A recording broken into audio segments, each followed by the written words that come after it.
Welcome to the party. I'm Sam Ekstrom of Locked On Sports Minnesota. Today, I doubled down on my affinity for Russell Wilson.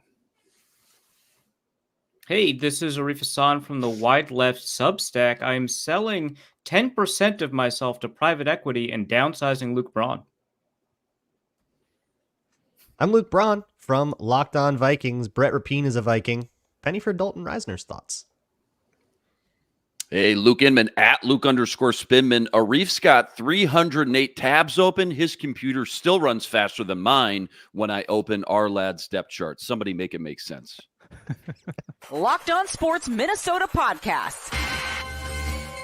It's endless Minnesota Vikings talk with the diverse voices of your local experts. It's time for the Minnesota Football Party.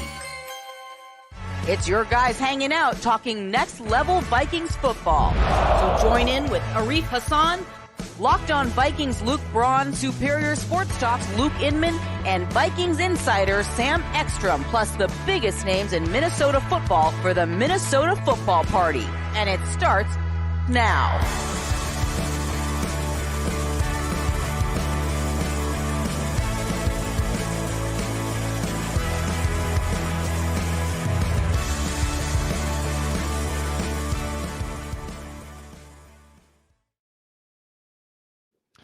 We are glad you're with us on this Thursday. Welcome into the Minnesota Football Party. It's part of Locked On Sports Minnesota, and that's part of the Locked On Podcast Network, your team every day. Thanks for making us your first listen today. And of course, for your second listen, check out Locked On Vikings with Luke Braun.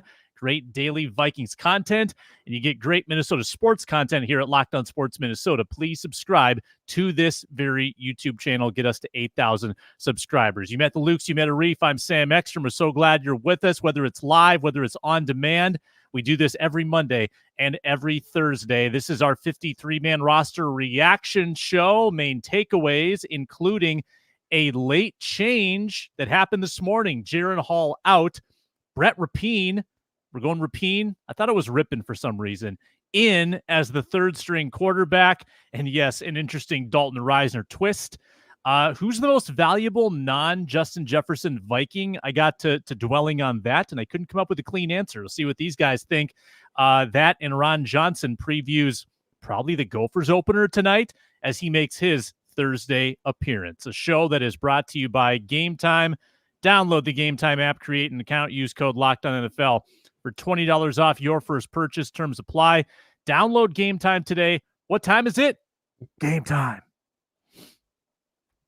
I've got a list. 1, 2, 3, 4, 5. I've got 6 takeaways that I've written down from the 53-man roster reveal on Tuesday.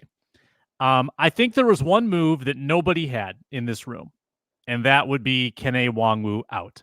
He got poached by the Saints, leaving the Vikings with 2 running backs and 2 on the practice squad. So my question is, what's happening at running back? They didn't claim anybody on waivers. They didn't try. Is it going to be an elevation every week, like alternating, like Gaskin, McBride, until they just run out of elevations? Or do they just roll with the 2 plus Ham? What's the plan at running back, Luke Inman? Yeah, your guess is as good as mine, Sam. You're right. Like, everybody wanted to know about Lewis Seen. That was the biggest name we were all wondering about. But you're right. Without a doubt, the most surprising was Kene. Not just your running back 3 last year, all offseason, all training camp, preseason games, et cetera, but your number 1 return man. I mean, there's not a single 53-man projection out there that had him getting cut. I mean, nobody saw this. There was no writing on the wall. It surprised me more so, too, for the fact that with this new kickoff rule, this new kickoff format, I should say, just given the impact he's had back there, taking a handful of those to the house in past years, they not only wanted him back there, but they were probably excited about what he could do with these new rules in place. So that was by far the biggest shocker. I don't know the game plan. You're right. Maybe it's Gaskin one week. I don't think Dwayne McBride really showed us that much to make me think he would be the RB3 one week, but who knows? It's anybody's guess. I gotta imagine there's a move coming before week 1, because it would surprise me to see them roll into week 1 in New York with just these 3 running backs, one being a fullback in CJ Ham. Maybe it's possible too that Kene Nwangwu's pass protection mishaps in week 1 of the preseason are what tore J.J. McCarthy's knee. Maybe this is just a little vengeance for what he did in that game with the negligence in pass pro. Arif, any takes on this? Goodness gracious. I don't love that one, actually. I don't love that that's a take that you have. No, I don't know. Like, he wasn't a very good running back. Like, obviously we saw him rip off the giant run in the second preseason game, but it didn't require, the skills that we've been, concerned about with him, which is like how quickly he can read blocks as they develop in small spaces, right? For, power or zone type reads, his slow eyes, I think is the phrase that we would use.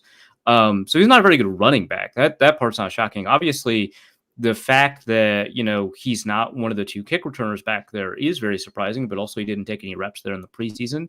I didn't see any reporters discuss who was taking what reps at kick return during training camp, but it sounds like that was not a particularly serious investment for them.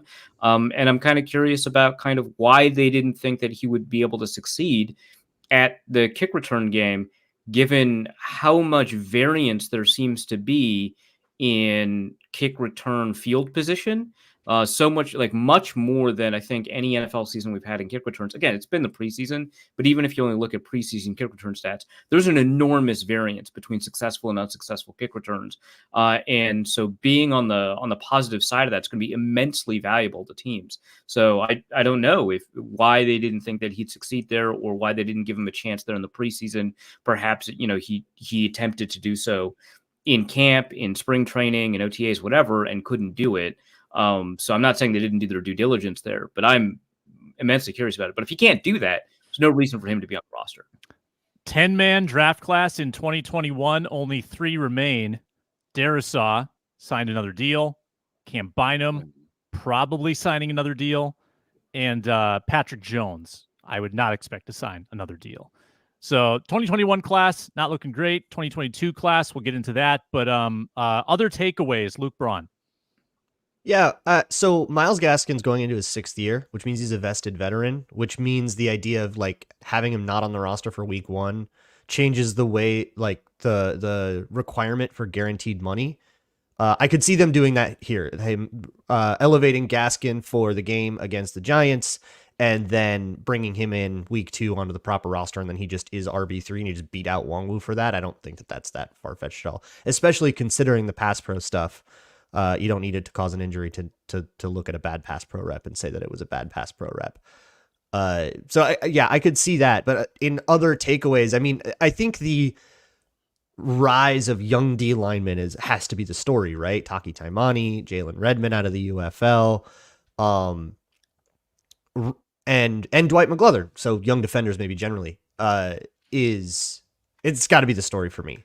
Those are guys like Taki Taimani was a guy you would never have, nobody had him on the roster on their 53-man projection until he started showing out, in particular in that Cleveland game, played just as well in that Eagles game. That's got to be the story for me. Knocking a guy like Jaquelin Roy off, who didn't seem to do anything like horribly wrong. It wasn't like James Lynch, who just played genuinely poorly.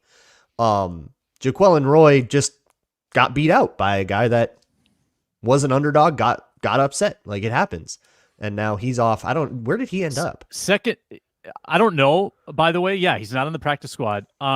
Second straight year where I think a defensive tackle that we were pretty bullish on taking another step didn't pan out. Tonga last year, I think we were pretty high on Tonga being a guy, and then Jaquelin Roy this year. But Arif nailed it. I think Arif was the only one who had all 3 rookie backups making it. Yeah. I'll take it a step further, too. The youth in the trenches, like both sides of the ball. Walter Rouse, okay, a lot of people had him in, but Juergens, too. So you got 5 young guys in the trenches on both sides. Just to Luke's point, yeah, that I don't think anybody had all 5 of those guys, that's for sure. I don't think I had Taimani. If I did, fantastic for me. But you had Redmond, yeah. I think you did. I had Redmond. Redmond. I commented, I said, all 3 rookies, wow. Like, I remember making that comment, but sure, he'll take it. I'll take it. Yeah, Yeah. I'm not going to go check. Taimani definitely had played well enough. I didn't put him on because I just thought, but they're going to go with the draft pick because that's the guy they invested in.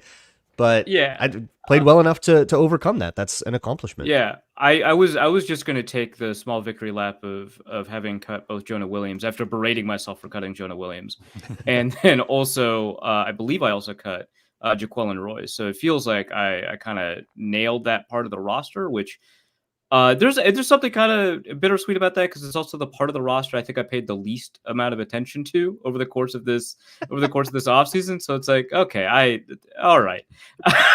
But yeah, I the offensive line situation is kind of interesting. I think Dalton Reisner going on IR complicates that a little bit. So knowing that, the fact that Jurgens made the roster is a lot easier to kind of predict and swallow. But yeah, I mean, I think that, I think a lot of reporters say this about a lot of teams every year. So you want to calibrate your expectations for this kind of judgment. But I do think it's particularly true that the Vikings did a very good job of avoiding sunk cost fallacies, actual sunk costs. Like in the case of Lewis Cine, I think they took on a greater hit by cutting him than keeping him. So it's not even the sunk cost fallacy, but not holding on to prior evaluations, willing to respond to new information. A common criticism of Rick Spielman, I think an overblown criticism, but one that still applied in some senses to him. And I think a lot of teams are much more likely to hold on to a first round pick much longer than the Vikings did with Lewis Cine. Mind you, the Vikings had so much talent at safety, it's a little bit easier to do that. But I think it's worth pointing out, mentioning without overdoing it when we say, man, they did a great job in allowing an undrafted rookie to make the team over a 5th round pick. Like, okay, a team should be able to do that, but it seems like the Vikings were more willing to do that than we've seen other teams do. I'm sure it's team by team, GM, coordinators, head coach, but how much weight do you think Flores just like basically gets to go in the room and say, these are the 25 guys I want? Or like, do you think Kwesi ultimately? I'm sure he has. Yeah, the position coaches too. Like you I'm see that scene on Hard Knocks every year where they all sit down and you go, okay, linebacker Make coach, your case, your guys. your case, yeah. Who's your guys? So yeah, I'm sure Flores has significant sway, but it's not as if he's going to be able to choose who his 2 backup linebackers are. Sure. I mean, Matt Daniels is going to have a lot more impact on that discussion than I think Flores is. But all of those opinions are going to be really important in that room. But I do think that given that the Vikings don't have a defensive head coach and that Flores was really successful last year, that I'm confident his opinions were really well respected, in that discussion. So when he says like, hey man, I really appreciated that we grabbed Jaquelin Roy last year. He was my guy. It doesn't look like it's working out. I'd rather have Taki Taimani. They were probably like, yeah, all right. Yeah, sure. Let's do that. Well, and why I bring that up, why I think it's so interesting is the point you pointed out where it's just like clearly, okay, whether it's Flores or Kwesi making the ultimate decision, not afraid to take the draft capital out of it. You talked about the sunk cost fallacy and all that. Like Flores is going in there and just saying, these are the guys. I don't care where they were drafted, what the name is on the back of the jersey. These are the guys who I think fit my scheme the best. And obviously, probably helps that you struck gold on an Ivan Pace last year. Although I will say, Pace last year, looking back, kind of only had a shorter road to get there. Kind of only had to beat out Asamoah, felt like, to get on the field. But these other guys, all these UDFAs, so much youth now, especially on defense, big picture, maybe more down the road guys, but hopefully keep developing and make an impact as well when that time comes. Yeah, but the next question is, sorry, Sam, I just want to make this final point, is hopefully they didn't get too overconfident with the Ivan Pace thing. And we're like, hey, we can just find these guys. Yeah, this is easy. Yeah. I don't think they did. I think that the preseasons, I think the preseasons that these guys had earned it. They're not, yeah. One more thing real quick, just thinking about last year now. I'm thinking about Pace going back to last year. Week 1 versus Tampa last year, starting cornerbacks, Evans, Murphy, Blackman. This year, look at that group, Gilmore, Griffin, Murph, and then you throw in another vet like Moreau. Like the amount of games just logged, just the NFL experience factor at that position from last year to this year, that's got to be easily the biggest swing of any position on the team. Oh, it's the best cornerback room any 2019 NFL team could put together. For sure. Any 2019, yeah. That's for Macho Meach. Jaren Hall cut the only move that's been made since the initial 53 was unveiled by the Vikings. Jaren Hall exchanged for Brett Rippin. We're going with Rippin. My sources say Rippin. It's definitely Rippin. I can't believe you let Luke do that to you. Well, he didn't. I corrected him. Well, but you did at the beginning of the show. Yeah, I'm remembering I super thought it was It's okay. We're not live. It's okay. You can go. Yeah. No, let's argue grab it in about post. Let's argue about We can edit. 3 years Denver, 1 year Rams, 4 career starts, 2-2 record. What was the Hey, play the sound again, real quick. Oh. Since Kwesi's on the podium right now, so just to circle back to our Gaskin thing, he is the plan for kickoff returner, is Myles Gaskin. Got it. So he'll Okay, dress so for the first game. I think that your Probably, get suggestion put on that the- it's going to be after a week one, probably going to just not be an elevation, but be rostered after. Yeah. You clear. So he's RB3, and they're just doing roster stuff, so they don't have to guarantee him the same money. Yeah. That makes Gaskin arguably a pretty big winner this camp. The fact that he carved out a role for himself when he was certainly not favored to do so. Absolutely. Oh my He was God. never above Wongwu on the depth chart throughout all of camp and preseason. Yeah, but and won the I don't job. think That's pretty good, pretty big. I think if you asked, not even just sports writers we all have our blind spots, but you just asked like 100 football people, like who's the better kick returner, even with these new rules between Kenny Wongwu and Myles Gaskin, I think everybody, maybe like 98 people at least out of those 100 would just say Wongwu, right? That guy has like 3 kickoff return touchdowns or something, like in a dead era for kickoff returns, right? Like In like 2 years. Yeah, and not even last 2 year, full years. Right? Yeah, last year, he was hardly got any opportunities. I mean, pretty much 80% of those kickoffs would go out of bounds, so not a lot of opportunities. So, yeah, you're right. Small sample size, at least 3, if not 4. I want to say. I'm trying to count them back in my head. But who's the other guy back there? You're going to have 2 guys back there, right? Most teams have 2. Who's the other guy? Most teams have 2. You can set up with just 1, but it feels like the Vikings only ever practiced with 2 back there. Right. So who do you think is going to be that other guy with Gaskin back there?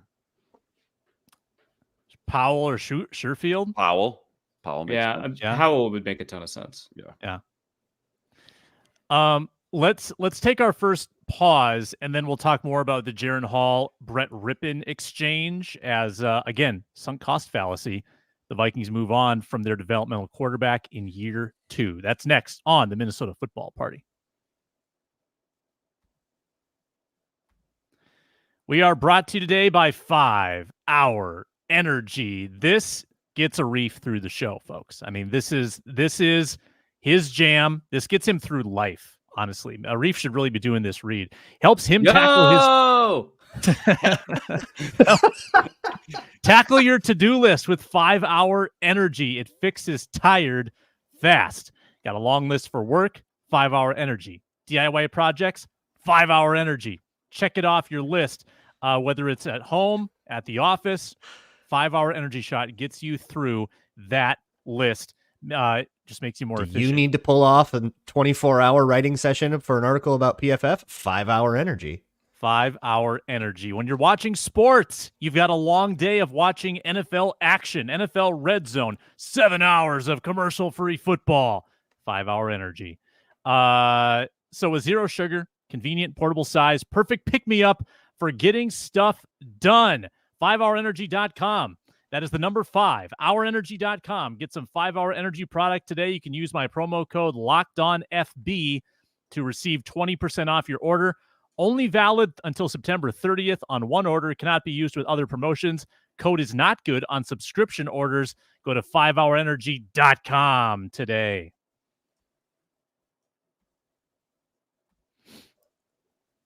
This is the best gift you could have gotten me, Sam. I'm surprised that you were able to hold back from letting me know. I found out live on air that we had that sponsor. That's remarkable. And you now have a promo code to use, Arif. Yes, I do. Have you used it in the last minute? Have I used it? Remember I said he's got 308 tabs open? Yeah, they're all 309. Yeah, right. Oh, yeah. 5hourenergy.com is like 12 of those tabs. Ron Johnson joins, as he does every Thursday, host of the Ron Johnson Show. Had a great interview on Tuesday with Why am I blanking out right now? Oh, Michael Floyd, former Viking wide receiver Michael Floyd was on Ron's show.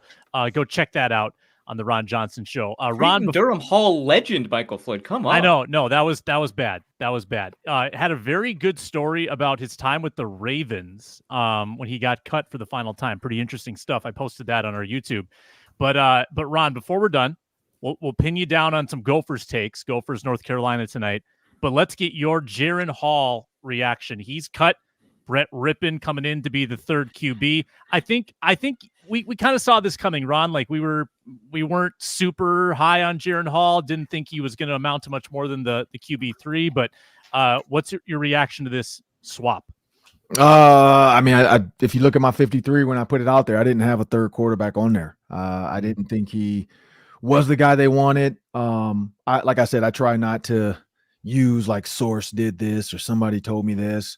Because I'm not that guy. Like even if I get some information, I'm not trying to break news. But when I tweeted out my potential roster, the only name I did not have on there, and I did have on there was Jaquelin Roy. I thought he was going to make it. I think there was some conversation there. And then I had Bo Richter, which he ended up coming back. And so other than that, and then Dwight McGlover, I did not have. Just because, I mean, I didn't really know much about Nudie, to be honest. I do know he got the pick, as Julia Daniels loves to point out that she saw a Nudie pick coming, and I'm like, whoa, okay, good for you.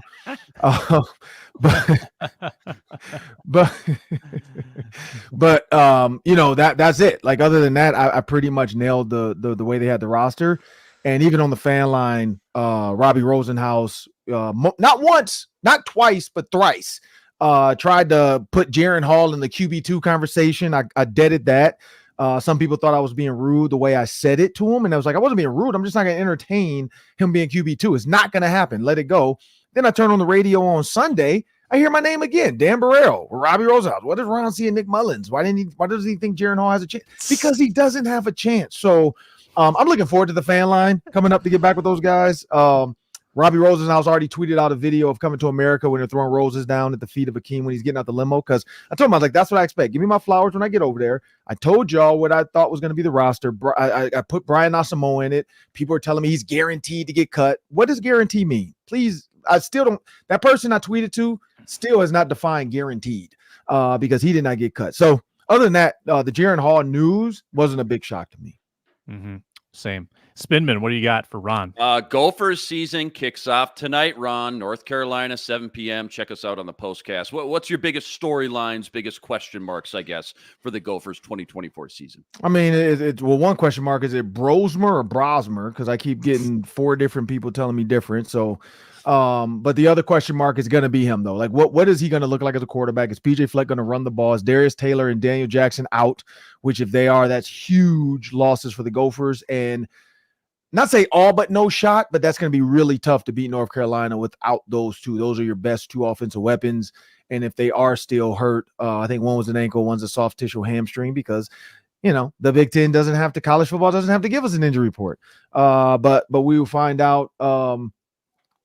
We'll find out tonight, like what if those guys are going to go or not. My guess is they're going to have them warm up and fake it till they make it, and then all of a sudden they're going to come out in street clothes, and then we'll get the news that they're not playing. So if that is the case, it's all but tough. The other question mark is the trenches on both sides, offensive and defensive line. We know the guys are set, but are they going to be good? You know, they're missing Tyler Nubin, so you don't have that back end guy to get them lined up.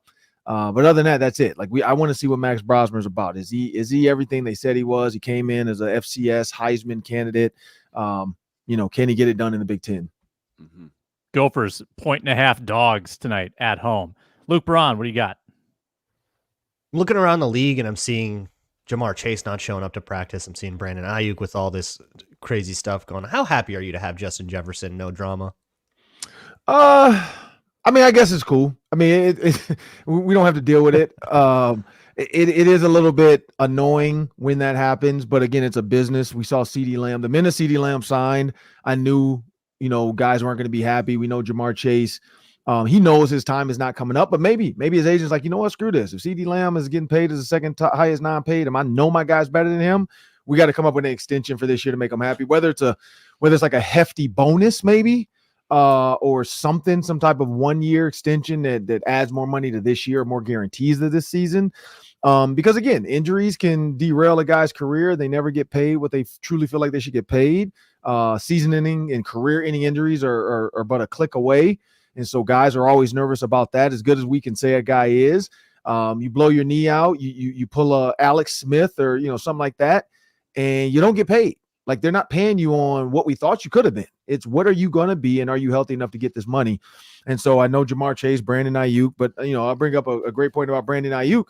Reminds me of Juju Smith-Schuster. Like, Juju Smith-Schuster thought he was the guy, and so he wanted to either separate himself from Antonio Brown and blah, blah. And look, didn't work out. So sometimes playing second fiddle and being a star as number two, be happy with being a star as number two, because being number one sometimes, if you don't have that there's not a lot of Terrell Owens, Randy Moss, Jerry Rice's out there. Larry Fitzgerald, Megatron. Some guys need a second guy, and a lot of guys, figure it out too late.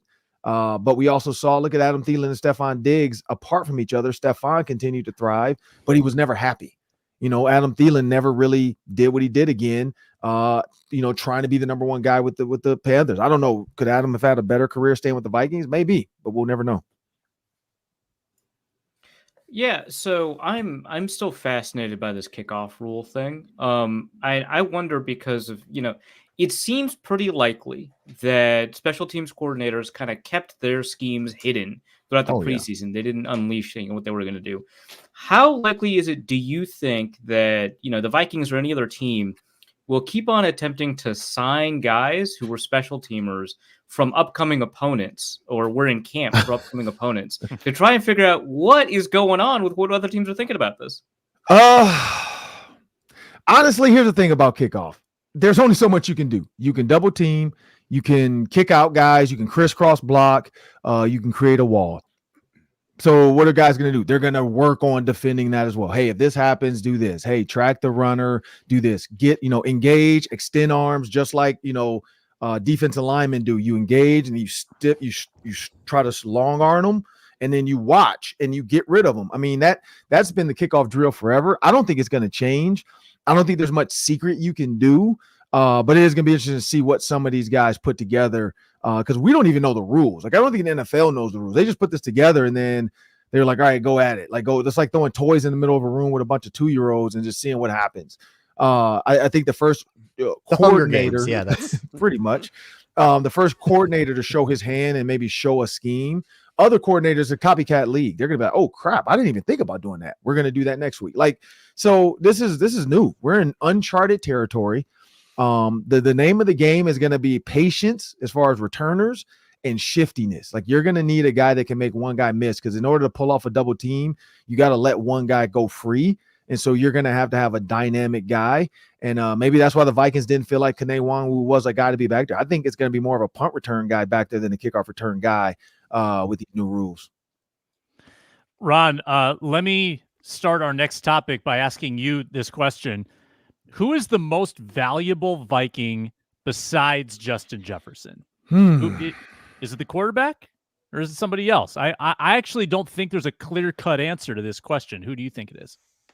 Oh, man.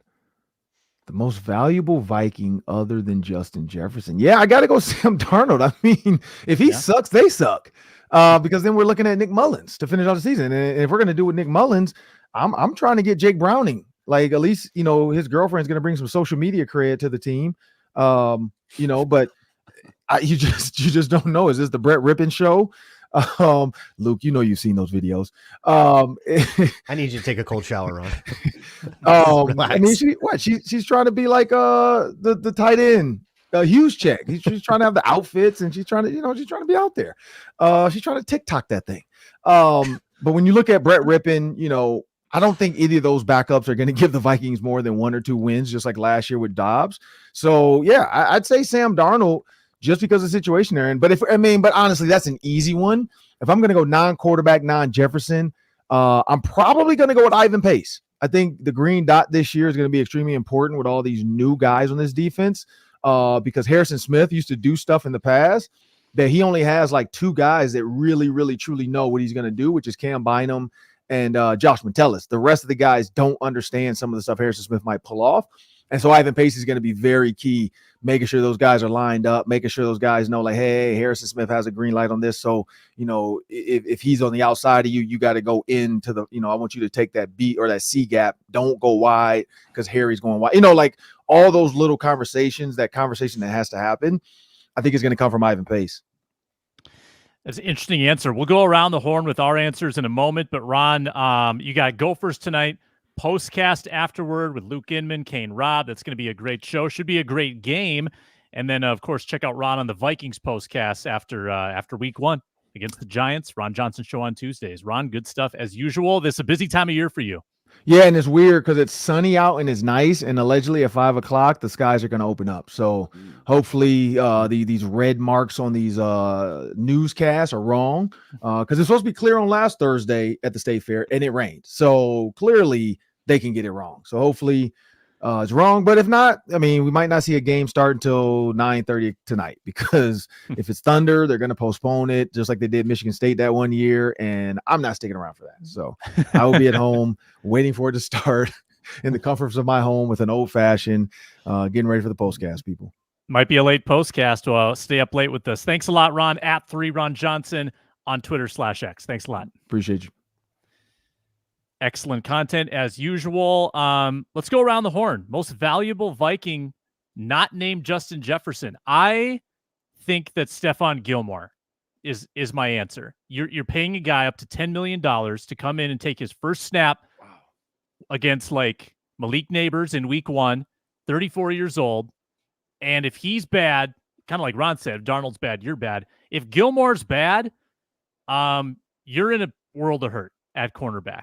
If the cliff approaches this year, you are in trouble. Like, the cornerback is on an island, such a valuable position, and you're staking so much on the fact that Stephon Gilmore has not reached the cliff, which I don't think he has yet. I haven't seen it yet, but that's going to be my kind of radical answer on that. Who else?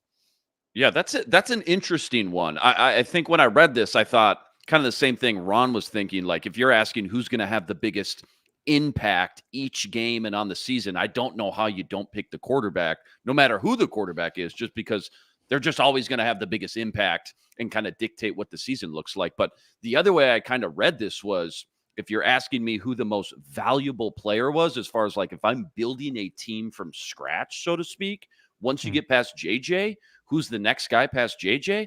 I was going to go with Christian Darrisaw.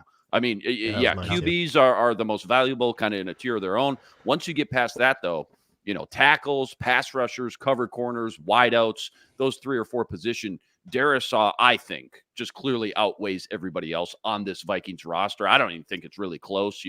Grenard, Dallas Turner, Van Ginkel, the cornerbacks are old. None of them, they're really top tier or elite. And then, Brian O'Neill's good too, but Darrisaw just clearly the better of the two and the more valuable if I'm building a team from scratch. Yeah, that's a good answer too. And that was yours, Luke Ron? Yeah, probably. I think you went more like an X factor direction of like who's going to have like a bigger impact on this. But like when I hear most valuable, I think like MVP, like who's going to do the most positive stuff. But if you want to go by just cap hit, the answer is Kirk Cousins' dead cap space. There's your MVP. Most expensive player on the roster right now. That's crazy.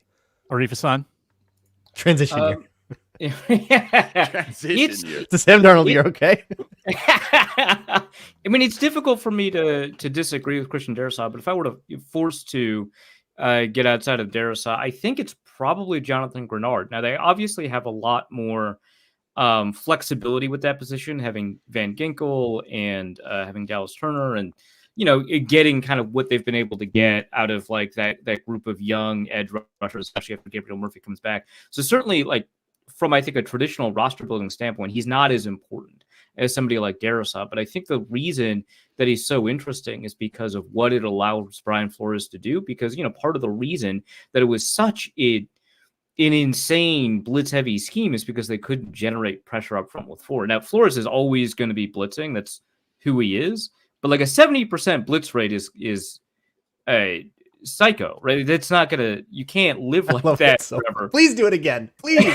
And I think having Grenard, obviously along with all the other ones, but especially having Grenard is going to allow you to be more I know this sounds weird because we traditionally associate like heavy blitz packages with creativity, but genuinely creative about the way that you approach, defense and giving you more tools to solve problems on defense. I think Grenard's going to play a much bigger role in that than maybe a lot of other defensive players would.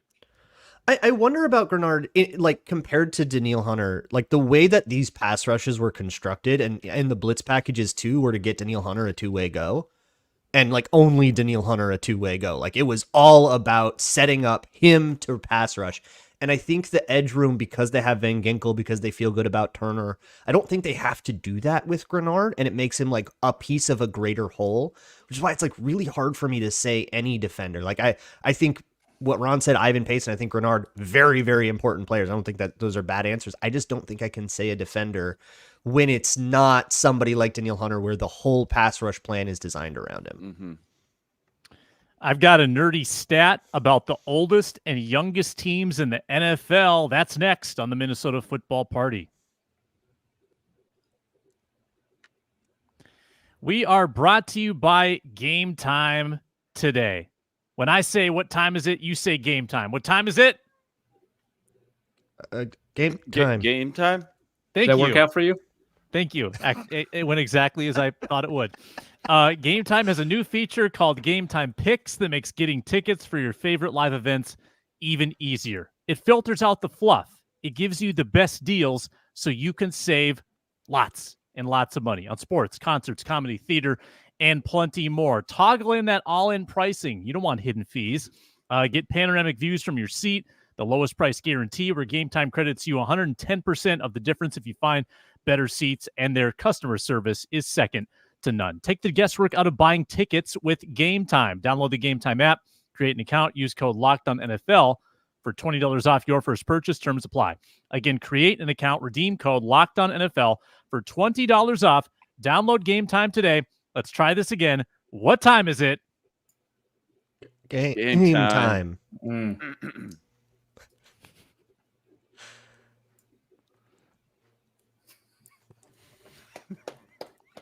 We nailed it. Yeah, no, that we killed it. I can't imagine. I can't imagine that going any better. With that. I genuinely feel bad for people who skipped the ads today. We're really killing it. Yeah, let's hit record and do it for real. What's that? Oh, we're live. Oh, we're live. All right, we'll do it live. Fly 11. I didn't know that. I didn't know that. Analytics fans rejoice. It's time to get educated. Whoa, you're blowing my mind right now. With the nerdy stat of the day.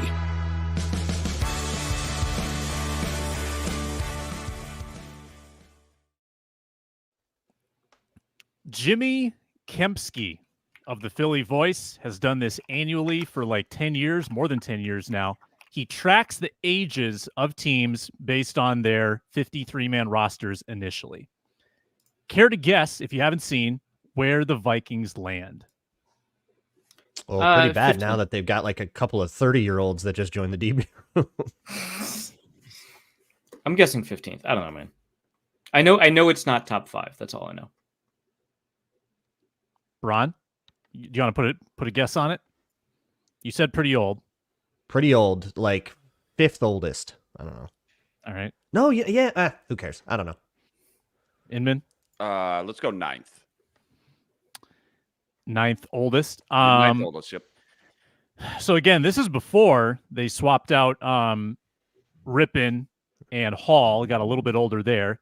They are tied for the oldest in the league with the Miami Dolphins, 26.94 years of age on average. Just to twist the knife in a little more, guess who the youngest team is in the Packers. league? Packers. Oh, it's definitely Packers. the Packers. Yeah, It is the Packers. Yeah, there's all I hear from Packers fans on this one. So that one I was able to. They're very loud about that. Yeah, and that's with a bunch of rookies on defense too. McLaurin, and I get it. Yeah, some of the rookies they've got are some older. average breakers. Harrison Smith and Stephon Gilmore kind of blow this thing up. Correct. I totally forgot about Harrison Smith because we haven't talked about him at all this offseason. So Yeah. like that's a good point. I was like, oh yeah, that guy. See, it's that dynamic, which is why he's not going to make the Hall of Fame. He's too quiet and unflashy. Who is Well, the also so? he didn't Yeah, go ahead. practice that much and didn't play in the preseason. Like I feel like I was very caught up in the moment of like, hey, is Lewis Seen gonna make it? And unless Yeah. Harrison Smith's Yeah, still we had good, other right? we had distractions. Yeah. Harrison Smith, longest tenured Viking by a long shot, and I don't know the answer top of head. Who is the next longest? Ryan O'Neal?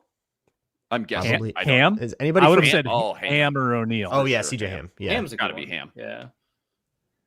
Crazy. We're not going to fact check. We're just going to assume that we're right. I like that. Okay. No, we're right. Excellent. Yep. Chat's not So- yelling at us, so we are not wrong. Nerdy stat of the day for me: Vikings, the oldest potentially team in the NFL. Anyone else? Nerdy stats. You know what's crazy about that too? What do we get? They got 3 draft picks, and granted, things will change. Kwesi will add a couple day 3s or something like that. But is it 3? They only got 3 draft picks Next year, obviously. Yeah, comp picks would add comp more, picks, sure, but okay. 3 scheduled. Not One- a ton though. Not. I thought you were saying they only had like 3 draft picks from the 21 class, which I think is what Sam opened with. And I was like, that's actually pretty normal. That's not something to be too worried about. But you meant next year, which is not normal and something. Right. I was actually thinking about what Sam said with that 2021 class. If we were to go back and I were to tell you, you'd only end up with 3 guys in 4 years later, but one of them would be a elite left tackle, blue chip top 5 left tackle, a starting safety, and then a rotational pass rusher. Would you take it? I think you would. Hitting on that franchise left tackle is pretty nice. Also a reef. Pretty nice, but I think with the way the third round went there, if you're only one of these third rounders is going to make it to the end of this rookie. Only one of these third rounders is going to spend more than 2 years with the team. You're like, oh my god, that was atrocious. Right? No, that you're right. That does make it a little or more than 1 year. Weren't they all cut their second year? Like that's insane. Mond but was like gone. Chasserat was gone. Yeah, like I think lumping it all together is like really hard. Like I think the correct way to parse this out is great job with Christian Darrisaw. You missed hard with Mond and Surratt and Wyatt Davis. Maybe don't do that again next time you GM a team, Rick Spielman. I will say too, outside of like Amon Ra, I think it was, if you go back and look at that class, it was a pretty bad class, especially like the 10 round picks 3, before round Darrisaw is just like rough. Ooh, that one's rough. Yeah. No, but I think Luke's even right about kind of that middle round group, because like you could have made a better quarterback pick and that would have resulted in Davis Mills, right? Like okay. I guess do better at finding a backup, but be better. I'm fine with them, dart throwing at a quarterback. I guess not Kellen Mond, but whatever. It's fine. The not having as many darts to throw next year is certainly a concern. As for nerdy stats of the day, I always cannibalize stuff from pieces I'm working on or have just published, because I have stopped doing pre-show work for the show. Sorry, Sam. This one is for a piece next week on the kickoff return. That's why I keep asking questions about it. I looked at both preseason and regular season big play rates, which I defined as any play that ended up with field position beyond your own 40 as a kickoff returner. And I looked at essentially 3 eras of NFL kickoff returns as it related to the rules: 2014 to 2017, 2018 to 2022, and 2023, which was a unique year in terms of NFL kickoff returns. So big play rate in the regular season and the preseason for 2014 to 2017 and 2018 to 2022 hovered around 7%. So 7% of all returns advanced beyond the 40, which actually sounded kind of high to me. I was like, that's crazy. That's a lot. Last year, it was 4.4% during the regular season and 5.3% during the preseason. This year, 13% in the preseason, almost double what it was in the regular season and the preseason of the previous era of kickoff returns. And remember, 2014 to 2017, people actually returned stuff for touchdowns. It was crazy. I promise you it happened. And it's something that I took a lot of interest in because the Vikings have been insanely good at kickoff returns. If you look at it from 2009, so when they drafted Percy Harvin, to now, the Vikings have had, I believe, 13 kickoff return touchdowns. The distance between first and third is the distance between third and 32nd in terms of touchdown totals on kickoff returns. It is insane. how much value the Vikings extracted from this play. And it seems like there's a lot of value this year to extract from this play if you're kind of good at it. So that's what I wanted to pay attention to. More in-depth piece over at Wide Left Football next week. Check it out. Check it out. Plug. There's a great graphic from a guy named Sebastian, Mr. CA Seb, who did a breakdown of every team's salary cap spending based on like how much they've allocated to certain sizes of contracts. So how much is wrapped up in rookie contracts versus low figure contracts, middle figure contracts. And the Vikings are on some extreme ends of the spectrum. For one, they are one of 6 teams in the league without what is defined here as an elite figure contract, $23.8 million or more, which is basically a QB on a big cap hit. Only 6 teams don't have one of those, and the Vikings are one of those. They also are 3rd in the league in dead cap right now, behind only the Broncos and Bills, and also 3rd in the league in what is defined as middle figure contracts, which are 4.75 to 9.34 million. So that kind of Josh Metellus-ish range. A lot of those guys sort of making up the backbone of the roster. But a lot of the bigger cap hits, like from Justin Jefferson, Christian Darrisaw, have not yet kicked in. You should probably tell Sebastian to run a Gini coefficient. That'd be, I think, a much more efficient way to figure out relative inequalities. I have too many friends to know what that means. Yeah, that's fair. How many of those contracts will they have though? In like 2 years, Jefferson will count. It'll all change, but also Harrison Smith will be off of it. So yeah, right. Hawkinson will never reach that status on his current deal. O'Neal will. Darrisaw will. So 3. Yeah, well, and the parameters for that will probably change. I think the elite money thing is QB contracts and QB contracts only. Yeah, and somehow a Bear. I don't know. All I'm learning is money on the Bears. Is that anyone who tried to cheat off of Luke Braun in math class probably ended up pretty disappointed. That's all I'm learning. Nah, they did great. Don't know what a Gini coefficient is. I didn't take stats in college. Doesn't know how to pronounce Ripon. Luke Inman.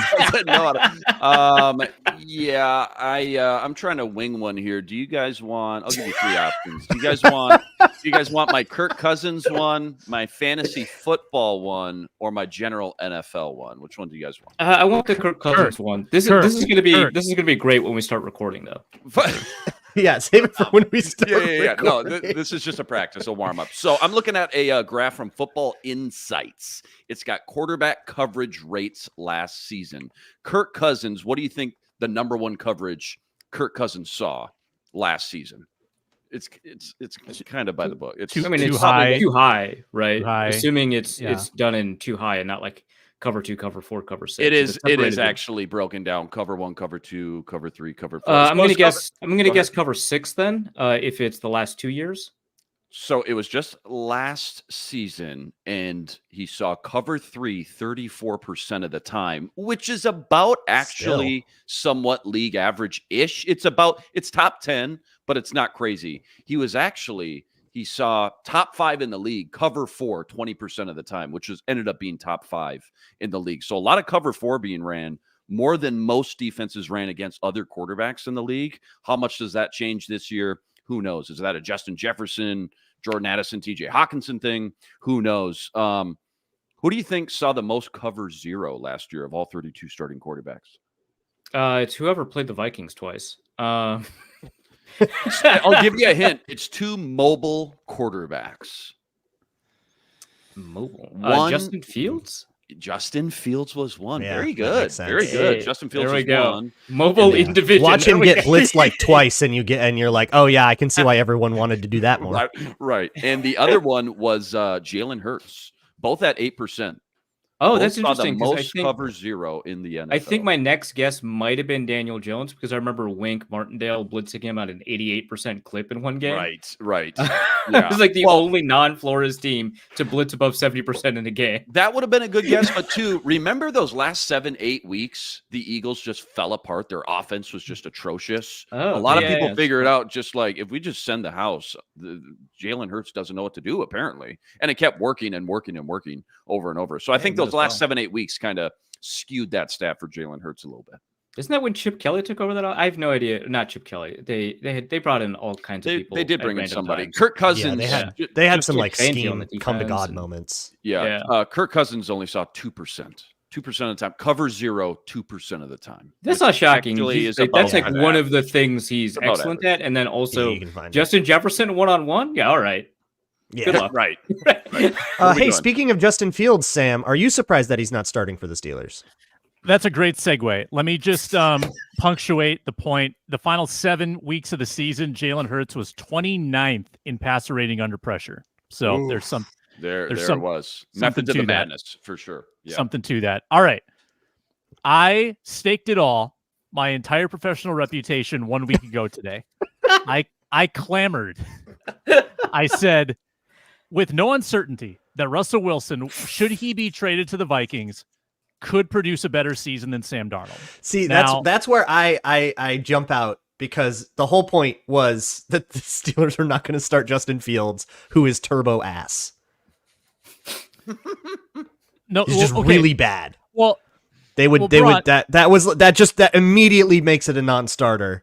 I don't understand because my thing was this trade won't happen, but if it did, could do better than Sam Darnold. Like what the Steelers do is the Steelers' business. Like I was lobbying for them, hey, play Justin Yeah, Fields. you definitely trade don't want Russell that to be your Wilson. business. Now that Russell Wilson is a starter, I would like you. I don't want to be accused of bias. You guys set up the parameters how we determine which quarterback has the better season, Darnold or Wilson. But I would like to stake my flag on the Russell Wilson side. How do we determine, in your eyes, who had the better season at the end of the year? Let's average out ranks in 3 volumetric statistics. Because if one gets benched, I think that pretty clearly that guy is having a worse season. So that's why I want to use a volume statistic. I was gonna look at FanDuel odds. They don't have a Russell They don't Wilson. have one on Wilson. here. He's not on the board. That is That a is little problematic. wonderful. That is bleak. So I'm gonna go with ranks in total EPA. So that's 1. I know we don't stand PFF anymore, but this is a reasonable proxy for quarterbacks at least. PFF grade times dropbacks. PFF grade times dropbacks. So we can turn it into a volume statistic instead of a rate statistic. Okay. And old reliable adjusted net yards. I like it. I like it. Adjusted So you get net kind of like yards. it's weighted, like a point for each group, Essentially, each yeah. category, essentially, right? All right. So that's- if you win 2 out of 3, are you so you give them a point for each one? I mean, that's probably easier than what I was proposing, which is just to find out the ranks in each of those and then average Yeah, out the I ranks. was going to say that actually might be more accurate. It is more accurate because if somebody loses a point, but the contrast was like, well, this guy Right. and this Yeah. guy dead last, maybe that's not as accurate. Yeah, and I can do the math at the end of the season if you remind me, Sam. So you're going to average out the rankings. Okay. Okay. And just for my sake, give the PFF parameters again. How are we like PFF It's straight up grade? PFF offensive grade Okay. for that quarterback times the number of dropbacks that quarterback had. We'll do it against all the quarterbacks in the NFL and rank them. And so- one more, QB wins. obviously. Obviously. So, just to get out in front, I feel like a major injury should probably null this. I feel like one of these guys is And getting. then we're gonna have to negotiate what the word major means. Well, like if you miss a bunch of time, it's going to mess with the volume stuff of it. Yeah, just No, I feel agree. like But a one of these benching guys- probably just immediately ends the thing. if your Right, if your but, guy like, gets benched, this- you lose. But this helps us resolve if someone gets benched week 7 and another person gets benched week 8. Like, how do we? So this kind of does help resolve that a little bit. Plus, it does Yeah. measure. Like, I think that like rate statistics are really great for determining kind of like in a vacuum who is a higher quality player. But volume statistics have their place, and they give you total value produced essentially over the Yeah. course of a season. So I think that's useful. And if the Steelers rely on their just awful running game to get away from Russell Wilson, he should be penalized for that, even if he throws for 8 yards an attempt. If they're like, yeah, They're the but- Steelers. They're gonna. Yeah, I love this metric. Okay, Here's my bold prediction for the 2024 season. Mike Tomlin will get his 18th straight winning season, not because of the quarterbacks or the running game, but because Cordell Patterson will lead the league in return touchdowns. With 2? Yeah, for sure. Entirely possible. Like a Devin Hester type of season with this new rule change. That's the like only 4. reason he ends up going like 9-8. 9-8. Old man hooping. Am I safe in assuming that everybody's against me on this? Yes. Everybody's taking Darnold? Yeah, I just feel like I'm taking the Vikings in a volume passing thing every single time. Yeah, 100%. Yep. Yeah, I didn't skew the calculation. I also just feel like he's going to be on such a shorter leash, maybe not a short leash, but a shorter leash than Sam Darnold too, just knowing they got Fields in there. So if he starts 0-3 or 1-5, it's like, all right, let's just throw in Fields because we got him. So why not? And Sam Darnold's like, well, we know what we got with Mullins. Let's just ride this out as long as possible. So I'm not going to takes the field for Pittsburgh. That's grim. Yeah.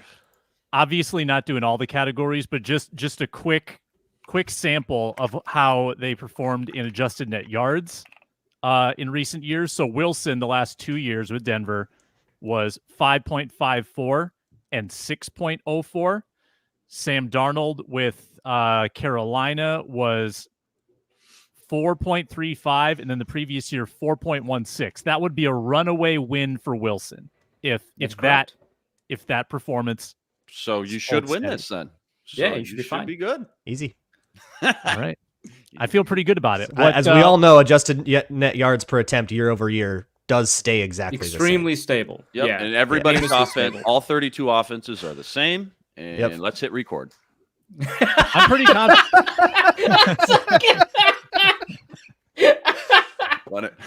All right, here we go. 3. Locked On Sports Minnesota.